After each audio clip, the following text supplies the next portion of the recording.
Iniimbestigahan na sa Senado ang nangyaring agresibong aksyon ng China Coast Guard laban sa mga tauhan ng Philippine Navy sa Ayungin Shoal noong June 17 kung saan ilang Pilipinong sundalo ang nasugatan at nasaktan.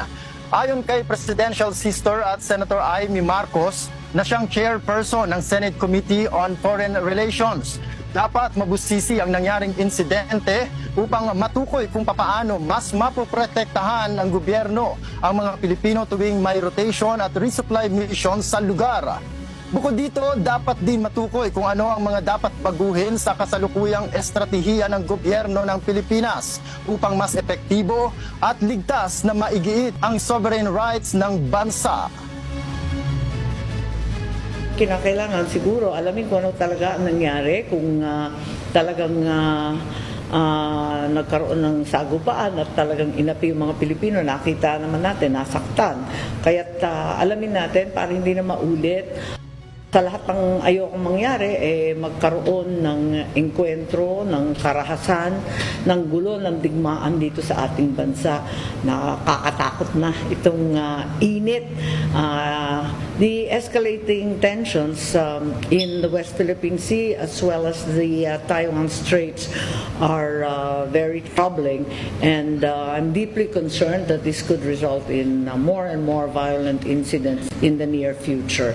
We should exercise all caution. We want a full briefing. Kung kinakailangan ng executive session, handa kami.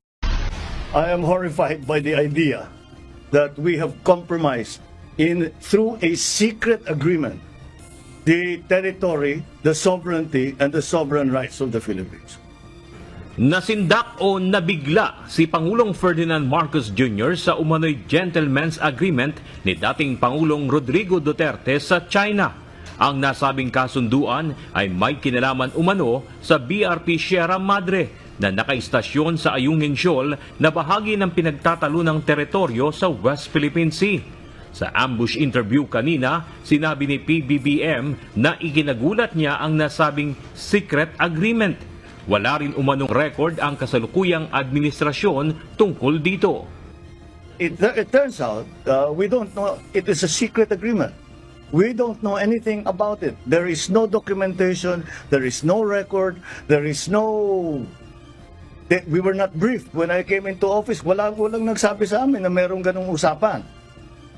Questionable para sa Pangulo ang nasabing kasunduan kung saan kinakailangan pa umanong humingi ng permiso ng Pilipinas para gumalaw sa loob ng ating teritoryo.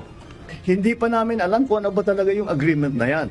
But kung ang sinasabi sa agreement na yan na kailangan tayong magpermiso sa ibang bansa para gumalaw sa ating sariling teritoryo, mahirap siguro sundan yung ganyang klaseng agreement.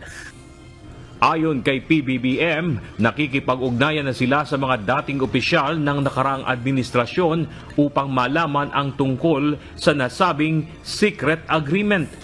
We are talking to his former officials, maybe not the president himself, but all his former officials. Tinatanong namin, ano ba yan? Ipaliwanag niyo naman sa amin para alam namin yung ginagawa namin. And we still haven't gotten a straight answer. Sa ngayon ay hinihintay pa ng Pangulo ang pagbabalik sa Pilipinas ni Chinese Ambassador Wang Xilian upang ipaliwanag ang nasabing kasunduan.